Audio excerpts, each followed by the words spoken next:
I've also beat some guys that have been training their whole life. So like I also learned to like have confidence in myself, what I've learned and like all the stuff that I've done. And like when I was a kid getting in fights and stuff and wrestling with my friends, like I've always been in it. Like in my mind, I had the best side like technique, and I've always had that dog and that stuff in it. So like if it ever came time to it, it is what it is. What's up? This is Gardy with Clear Life Media, Clear Life Combat. We're live here in League City at the Clear Life HQ. I have a guest hanging out. We're gonna be talking about everything he has going on, find out everything about him. Hey, how's it going? What's up, man? How you doing? I'm good. If somebody hasn't met you, introduce yourself, and then where do you train and what you got going on? I'm Brett Kelley. I'm from Livingston, Louisiana. I've been up in Houston a few years now. I'm training at Main Street, boxing and Muay Thai, and a few different places, but that's my main spot is Main Street, and just been there for about a year now. First time I went into Main Street, well, first of all, it's easy to find. It's downtown. Yeah, Toyota Center's right there. You walk in and you can just smell and feel and hear all of the hard work that has been put in there for years, and it's going on. You know, what's your experience? Feels like you walk into a Rocky movie is what, when I first time I got there, that's what it felt like. But I mean, it's been great, man. Those people were really accepting to me. I don't really mix well with others sometimes. Like I'm not like, my personality isn't for everybody. And I come in, I'm also not the best at like starting like friendships, like in engagements and relationships, but Crew Bob and all those people there was all really accepting, and all like they took me in and dealt with my quirkiness and my like technique and stuff that was like off, and like taught me and helped me and brought me back down and like taught me more of like basics and how to like ring it in and not be so just out of control spastic like type of fighter. So like they were very, very good to me when I first got there, and ever since I've been there. So it definitely feels like home. Mm-hmm. In Louisiana, did you train, or is that something you started here? Or how'd you start? I started in Louisiana. It's kind of complicated because like my official start was when I was 21, because like where I grew up at, there was no real Livingston, Louisiana back in the 2000s. There was no MMA, there was no jiu-jitsu. Every now and like they had a guy that did stuff at our church that like he would open up the mats and like he tried to teach people. He taught some wrestling and stuff. I was always the smallest dude there by like far. Like I was like under 100 pounds. Everybody's there's 200 pounds. So they're like just throwing me around. Like I'm not really learning much, but like that was one of the starts. And then I boxed with this Mexican kid, George Cruz, that I grew up with, that I met in like 6th grade. And he taught me, like, again, just beat me up because there wasn't much learning, but like I was interested in it. Like I always wanted to do it. And then when I was like in middle school, one of my neighbors, we used to box. He taught me some things, but again, like it was like more like backyard boxing, not like nothing like how it is up here. So like I've always worked at it and like I wanted to do it, but I had a really rough like upbringing and stuff, and like I really was in my own way a lot of times, and I had to deal with a lot of adversity and a lot of problems. So like it was always like I wanted to do it, but like I never could get there. So then after I was having some problems when I was moved out of high school, I had the flood in 2016 in Louisiana. Like it caused me to have some seizures because I like dehydrated, and just was a rough 2 years from there. Moved to Zachary, Louisiana, and that's where I started my training, doing Excelsior Brazilian Jiu-Jitsu with Professor Nathan Lott. And that was like my official like start into like training, like because they were like legit guys, like good jiu-jitsu, like beating the hell out of me the entire time, like, but I knew like that was it, like. And so ever since then, I was 21 years old. I'm 27 now.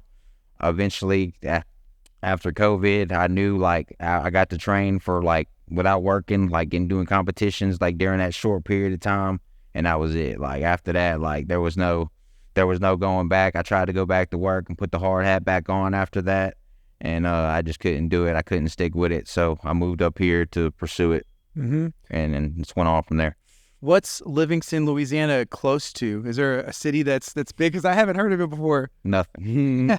Nothing. That's what it's called. Now, it's lit when you leave Baton Rouge going towards New Orleans. Like it's the next towns out of that is when you leave Baton Rouge. It's called what's Livingston Parish is the parish, and they have like several towns. Livingston is the town that I grew up in inside the parish. So it's like one of the last towns before you get to Hammond, and then you're going out towards New Orleans. So it's just it's outside of Baton Rouge, but it's like in the middle of the woods outside of Baton Rouge. Like you go from city to woods, like, and that's Livingston.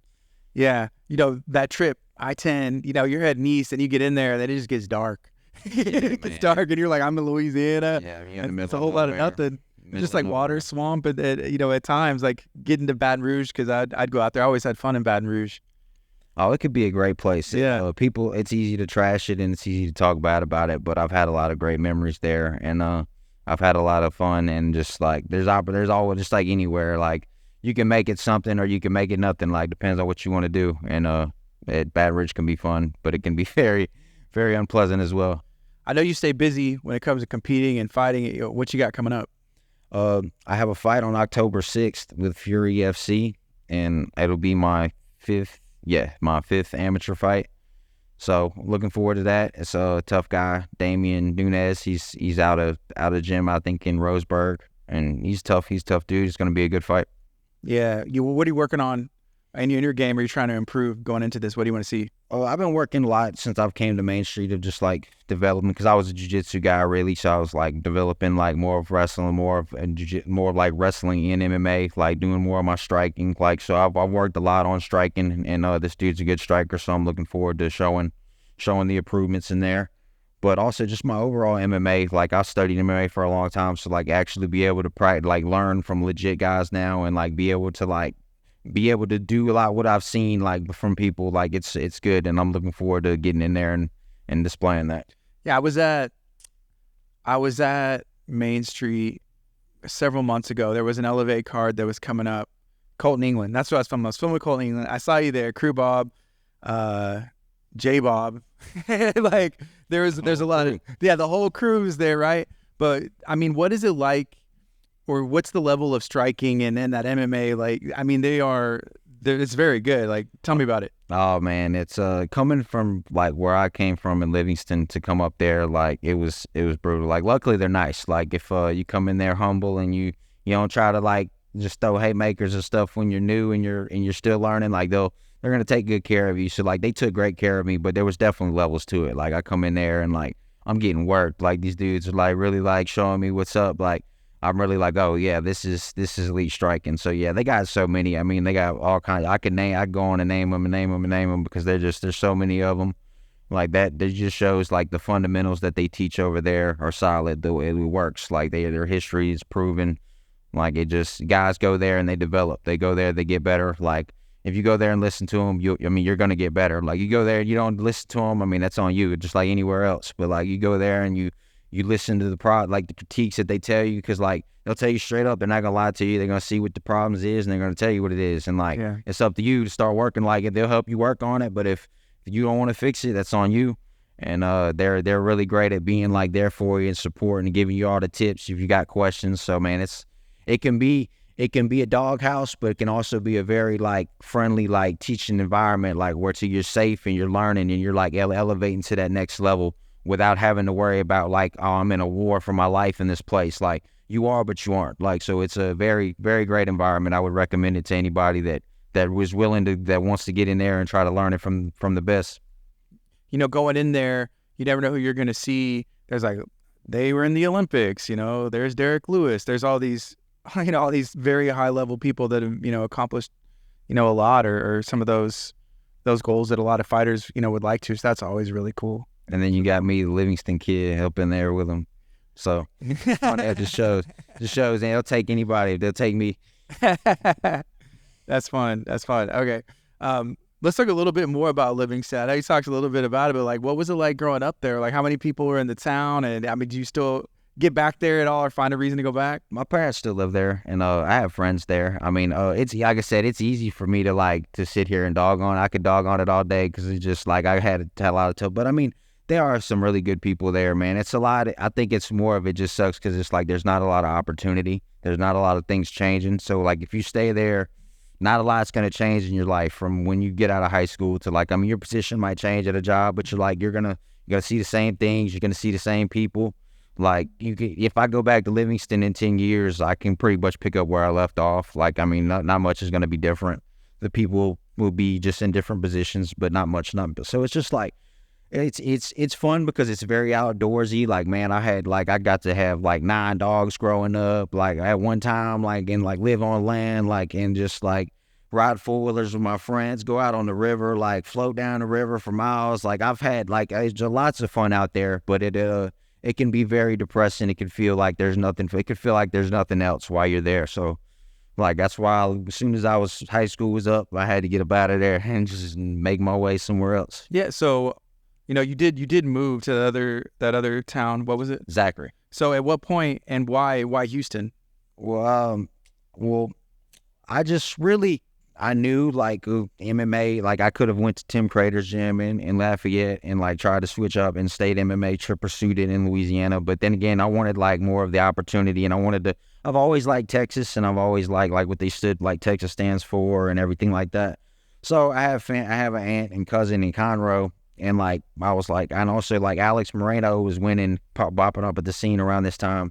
So like it just like it's 4 hours from home. I'm like, I can always kind of like come back if I need to. It's like I got an aunt and cousin up there. Like if like all falls out, I can go stay the night or so with them or whatever. But so like all kind of like, and then like I looked at the gyms. Like I was like, I mean, they had Woodlands, West Chase, like all kinds of places. So I was like, real great culture here. I was like, man, I just figured I'd throw myself out in it and see what stuck. And I'm definitely glad I did, because it's been extremely difficult, but it's definitely been the best decision I've ever made. Before we started this podcast, you said that you would drop into TXO, that's Dominic Perez, and Drew Tychek, ACS. What's it like training and working with those people too? Oh man, they're great. Shout out to them guys, man. Dom, Andrew. They're and all their coaches and all their guys, man. Like the hospitality's great. They're just like the competitiveness is there. Like they treat you like one of your own when you go in there. Like it's just like, I mean, it's anything. We're all guys. We're all got egos. We all got everything. Sometimes tempers flare at different places, but it's just like they're always under control. And it's like no matter where else you go, it's always like, because when you're cross training, you never know. You don't know these guys. So like there's times where like egos get done, and it's just like it's always a great place to know like, hey, you're safe. It's gonna be in check. It's gonna be good. Like you're not going to get like hurt and thrown up out of here or just like disrespected or anything like that. So it's like, and you always get great tips. Like that's the great thing, like going to learning from Coach Drew, rolling with Dom. Like he just like the tips and the knowledge that they share that you might not get from like another look from someone else. And it's just like, I'm always very appreciative of that. So like for those guys, shout out to them. If y'all ever need a place to train, ACS and TXO, that's two amazing places, two great gyms to go to. Dominic Perez, this is before Clear Life was even a thing, I think is the second MMA, maybe the first, that I ever interviewed and talked to. And it was a Tough Enough, or I think he was down in Las Vegas. There was a promotion. He had just won his second, I think it was an amateur title. And so he had two at the same, I think he had a Fury one, and he had that one as well. And he was about to go pro. I think it might have been 2018, maybe 2017. But I had that was my introduction, was with Dominic Perez. And so I'm grateful, to him, and even the path, just to be able to learn and just be able to get where we are today. And a lot of our life is that, yeah. A lot of growth, man. That's congratulations. Yeah. Like I said, congratulations on all y'all stuff, man. I know it's easy. You don't only see this part on the camera, but like to everybody else, they put in a lot of work here on everything. And like, you should be proud, man. It's a great setup you have here. Thank you for having me. That's one thing that Esparza said on his interview, like, things like this for fighters, like providing this and stuff like that is huge. Like it makes a big difference. So like, shout out to you, shout out to your crew. Thank you. Thank y'all for that. Thanks, I appreciate that. So you said this is going to be, I think you said your fifth amateur fight, right? Yes, sir. How many more times do you think you're going to fight amateur? What kind of things are you looking for or working on before? And do you want to turn pro and potentially win? Absolutely. I definitely want to. It's definitely a dream of mine. Like I believe it'll happen for sure. I believe this fight's going to tell a lot. Like it's going to tell a lot where I'm at, where it needs to be. As far as on when and how many goes, I'm going to leave that up to Crew Bob and them, because those are the people that have the experience. Like I've known a lot of guys, like when I was in Louisiana, that either went pro too fast, or like they went on their own and started just taking fights and they shouldn't have. And then they just like, next thing you know, they're bottom up, not learning, then they're losing, can't get a good fight. Like it's just like, I would always want to like let the people that know what they're doing, let them lead, and me just do my job, which is get in the cage and handle my business. Yeah. I had the chance, I guess this week, I talked to two young guys, both 17 years of age. I got Jackson Glass out of Brazilian Fight Factory in Ambush. And then I also, I talked to Jay Alderetti, out of Next Level. His dad's a coach and he trains. I've just gone places and he's there. I just showed he's there. I was like, But both of them, at least right now, they seem like, hey, I'm not trying to rush anything. You're 17 years old. You got time. You got time, and hopefully they got those, those good influences in there. But I mean, they could. I don't know. I think they're like striking prodigies that just grow. I started at 3 years of age, and then to just train. But how do you feel? I guess, I mean, you could potentially match up with either one of those guys. I mean, what is your thoughts on any of that, or even those young guys coming up? I mean, I ain't gonna take no shots as far as like, cause they're great. Like, I don't think you have to hate on people to have your own success. I mean, obviously, if we matched up, like it's on. It is what it is. But like, I mean, those guys like been training their whole lives. Like, I wouldn't discredit that. Like, that's great. Like, that's amazing. But I've also beat some guys that have been training their whole life. So like, I also learned to like have confidence in myself, what I've learned, and like all the stuff that I've done, and like. I've always, like, even, like, when I was a kid getting in fights and stuff and wrestling with my friends, like, I've always been in it. Like, in my mind, I had the best side, like, technique, and I've always had that dog and that stuff in it. So, like, if it ever came time to it, it is what it is. It's like, but, like, for them, like, watching them, seeing them, man, like, even, like, I've met Jay. I haven't met the other. I haven't met Jason. Jay's, like, really chill, really cool, real funny cat, man. Like, the dude, like, he's almost one of those guys, like, you want to just hang out with. But, like, man, like, watching him in there, he's an absolute dog. And, like, Jackson Glass, I saw, like, his highlights and stuff on Instagram and stuff like that. And, like, I mean, it's just, like, you can see it in his face. He's young. And in his body, it's like, damn. Like, this kid looks 24. Like, no. So, much shout out to them for that, man. Like, it's great. Like, I mean, if it got matched, whatever. Like, it is what it is. Like, I mean, it'd be on. I'd be coming for their head just like anybody else. But no, like they're great. I mean, like, they're just, I think too many people get into this. Oh, they're not on my level. They're not this. They can't hang with me. And it's just like, man, you haven't did anything. Like, I mean, you, even on the grand scheme of things, you haven't really did much. Like, it's what, like, I mean, it's that bothers me with people. Like, and it's just like I come from a very place of like humbleness and things like that, but like also handling your business as well.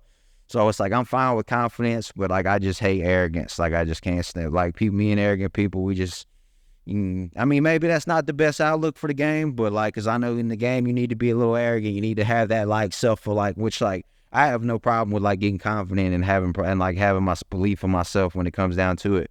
But I don't ever feel the need to just poke my chest out in a room full of people and let them know that, like, when the cage door shuts and it's time to go, like, that's what they're going to remember anyway.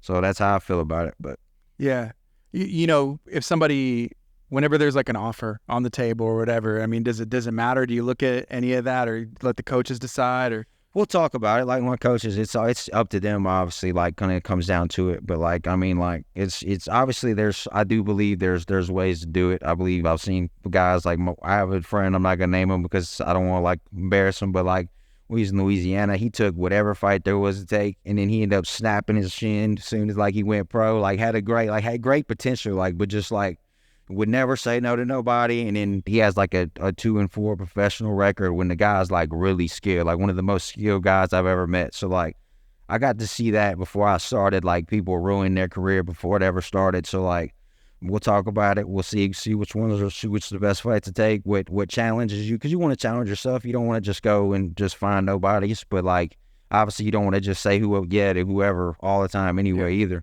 But that's the process. Like, it's more of let them, they see they see me more than I see myself. Like, they see what I'm doing good at. Like, sometimes I'm my worst critic. So like, sometimes I might not think, they'd be like, oh, I'm ready for this. And they'd be like, nah, like, you're ready. And and then you always got to trust the people that have been there. So like, they know better than you. Whenever you first started and you had that first amateur fight up until now, I mean, have things kind of slowed down in the cage, or is it still kind of the same, once the cage door shuts, or how's that work? It's slowed down a lot. It's especially the last one. The last one, I felt really good. I'm just chill, like, relaxed. The Jacob Brand fight, like, was he has that crazy chaotic pace, like, so that was a tough one. Like, and then the Chewy fight, for shout out to him, man. It's crazy guillotines, and his adjustments were just so crafty and so fast. Like, he did it all. Like, he just caught me before I could start thinking. So like, it just, now since my last fight, like, I feel a lot more comfortable. But like, it's always been like that. Once I get into something, it takes me a while to settle in. Once I settle in, it's like, all right, we're good. I'm like, we're here now. Yeah, even with either one of those guys, have you ever I mean, like after the fight, had a chance to talk to him or train with him or communicate just a little bit? Yeah, I mean, I've never had a problem with anybody I fought. I've trained with Jacob Brand at That's right. TXO He is a TXO academy. Man, talk about a warrior there. Like, that's the one that goes to show you, man, don't let anyone, like, fool you, because that dude is tough as can be. Like, yeah, it's the toughest fight for anybody. I know he's had some tough fights, and, like, you look at the guys that he's fought, like, that guy's fought nothing but killers. Like, he fought Sebastian, he fought me, he fought Esparza, he fought a dude named Evan down in Louisiana. That's legit. Like, that dude has fought nothing but killers, man. And he's a shorter guy for the weight class. So, like, shout out to him. Like, anybody that don't know him, Jacob Brand, he's a great training partner down at TXO. And he definitely one of, like, the best guy, like, I've had to, like, communicate with after the fight to train with. Like, I've trained with him dozens of times now. So, like, we're, like, he's helped me, I've helped him, we gave each other improvements. So, like, that's what I like about it. Like, that's my thing about the game. It's not, like, super personal, like, especially when you ain't no money involved in it yet. Like, it's just like, y'all are still developing, we're still developing. We can always help improve off each other. But he's definitely been the one that, like, I've had the relationship with, like, friendship with outside of the cage. Mm-hmm. I met him.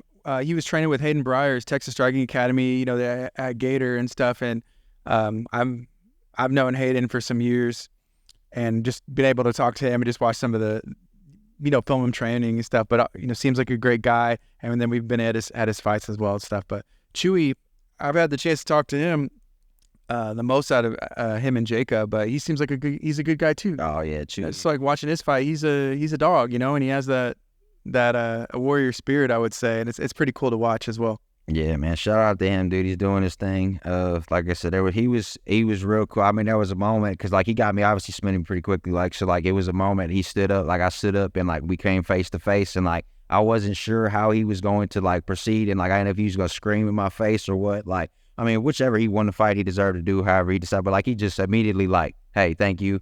Like, it was like, good job. Like, I appreciate it. Like, so it was just like it like gave me a lot more respect for him because, like, in that moment, like, he could have easily, like, just put his hands up, did whatever, like, no foul, no harm, no foul. But, like, it would have, like, obviously in the moment would have definitely pissed me off. So, like, I gained a level of respect for him in that. So he's definitely, I look forward to seeing his next fight. Awesome. You know, after this fight, you think you're going to try and stay busy, or it just depends, or even get into some grappling, or what do you got? I'm always open to the opportunity, as long as I'm healthy. Like, I like to train more than I like to actually, like, get in. Like, I love getting in there and fighting and stuff, but, like, progressing is my favorite part of it, like, getting in the gym and progressing. So, like, I like to put a few months in between fights to just, like, work on some things and, like, get better. But, like, obviously, like, as long as I'm healthy, I know, like, I've got a late start in it, as it says. I mean, I started at 26, so, like, I kind of got a late start. So, like, I kind of need to be, like, smooth with some urgency, but, like, not, like, super urgency. So it's like, I'm working on getting better, but it's always been the skills for me. Like, my goal is always, when I was a kid, I wanted to be one of the, like, the most skilled fighters, like, in the world. Like, obviously, like, as a kid, that's silly to think to say sometimes, but, like, I just feel like the skills of it, like, and, like, that comes with testing yourself in battles and stuff, of course, but, like, just, it also comes with the reps in the gym and the hours and, like, the camaraderie that comes with it. And, like, that's some of my favorite things about the sport, other than just getting in there and just fighting. Even though I love that too, like, that's a whole different level of fun. You just get on a different mood then. But just like the camaraderie of, like, getting in there and working hard and training on a goal with people that have other goals. I really enjoy helping my teammates get ready for their fights and, like, working on stuff they need to work on. So that between fights, I do that a lot, and it keeps me busy, man. Keeps me mentally in it and, like, mentally healthy and ready. What do you enjoy doing outside of fighting? Do you have time to do anything? Very little time, but my dogs, man, I'm a huge dog person. My German Shepherd, I have a rescue as well. He's like a bull terrier, like a bull star or something like that mix, but he, super great dogs, man. Like, I mean, I've always had great dogs. Like I said, growing up in Louisiana was a little tough. I didn't have, like, the biggest group of friends and support system, and I grew up with some tough people to live with. So, like, I had a lot of dogs to, like, keep me in, like, they were my heart. They kept me in it. Like, when I didn't want to do it no more and I was ready to give it up, like, and it's kind of still here. Like, when I moved here, I was really struggling. Like, I got my bag stolen with all my gym shit in it, like, right after I got here. And, like, I hadn't been working at the same job no more, so I didn't have the money to replace all of it. So, like, that put me on a bad path. And, like, I got my German Shepherd to kind of, like, pull me back, and it worked. Like, everybody, it's one of the things everybody tell you not to do something like that, like go get a dog, this, that, and the other. But like I got my dog and I turned my life around like up here, and I was able to get back on track, and it like gave me that sense of like, all right, hey, well you got to do this now, because like now you got a dog sport just like a kid. So like it gave me purpose, and then I rescued a dog from one of my old landlords that I had, and I just like building that dog back up from being a traumatized little dog to back up in strength. Like it helps you. Like it makes you feel good. Like the companionship and stuff of it. Like it's really, for me anyway. Some people, they don't get that and they don't have that, and that's them. But like for me, that's my biggest thing outside of fighting, is like my compassion for animals. I got it from my father, and it's just one of the things that I'll always hold deep to me. Like once I ever make it and gets rich, I'm gonna go disappear and buy a farm and have 100 dogs on that damn thing, in a gym in the backyard like Cowboy, and that's it. That'll be it. That'll be the last you hear from me. That's awesome.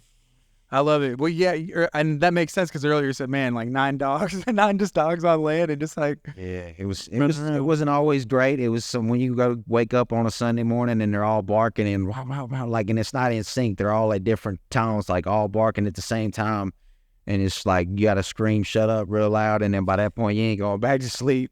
You scream "shut up," it gets quiet, but then you're wide awake. So it's like it had its ups and downs, but I would never trade it for the world. yeah, and when you have a pet. And, I have kids. I don't have any pet. I have a fish. My kids have a fish. But that I don't think that fish has unconditional love for me. I can screw up, and most of the time, my kids are, at the end of the day, I got all kinds of stuff in my head, but they come home. I walk through the door, all the stress.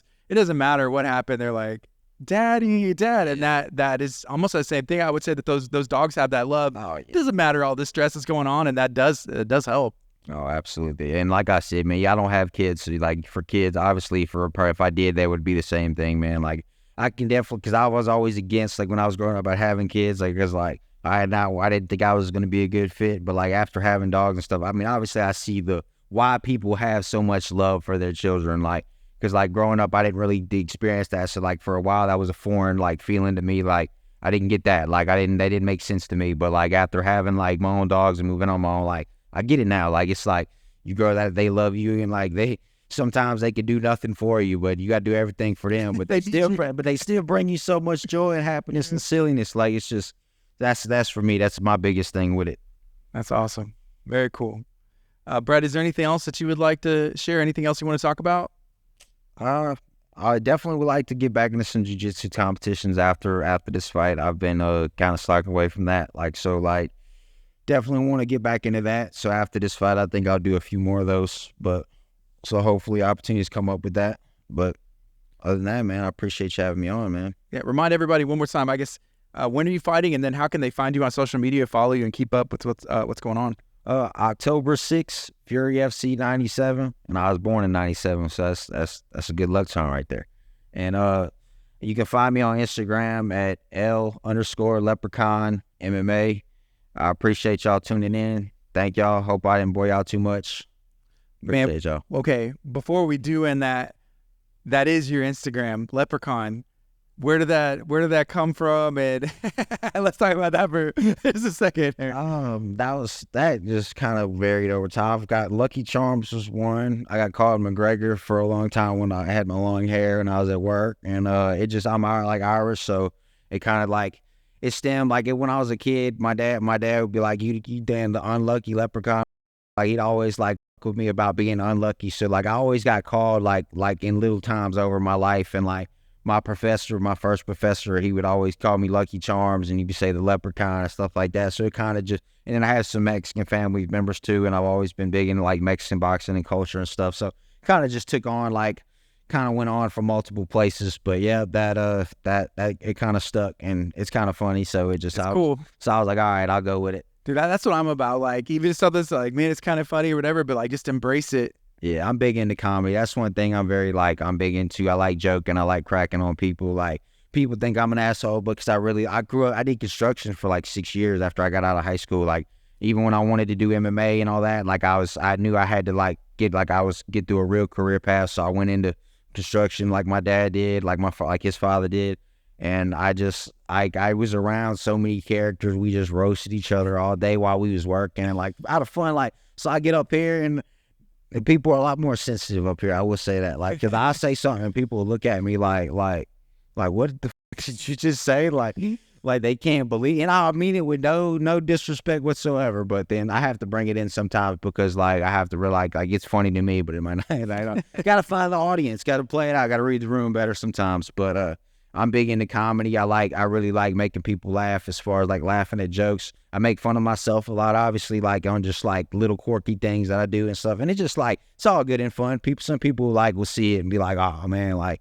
You make fun of yourself too much. It's like, nah, man, I like to make light of the thing. Like, if I do something stupid, I'm going to make a joke. Like, not just going to, like, cry and hang my head like it was like, oh, man, I'm an idiot. Like, nah, man, I'm like, what are you thinking? Like, but that's just me. I've always felt comedy, like, comic relief and things, especially, like, I can, like, something very traumatic, whether it's me or someone else, I can make a joke about it. And it's like, I mean it to bring humor to it. Like, I don't mean it to be disrespectful, but, like, some people got to stick up there, so they don't take it for that. But me, that's always been something, and I get that from my dad. My dad, growing up, like he's always been like that. Like he gonna tell you how it is, man. Like there ain't no and if buts about it. Like he gonna tell you, and it's gonna come out in the most like rudest, funniest way you've ever heard. Like that's kind of passed down to me, so that's where I'm at. So if I offend you by anything, I'm not sorry.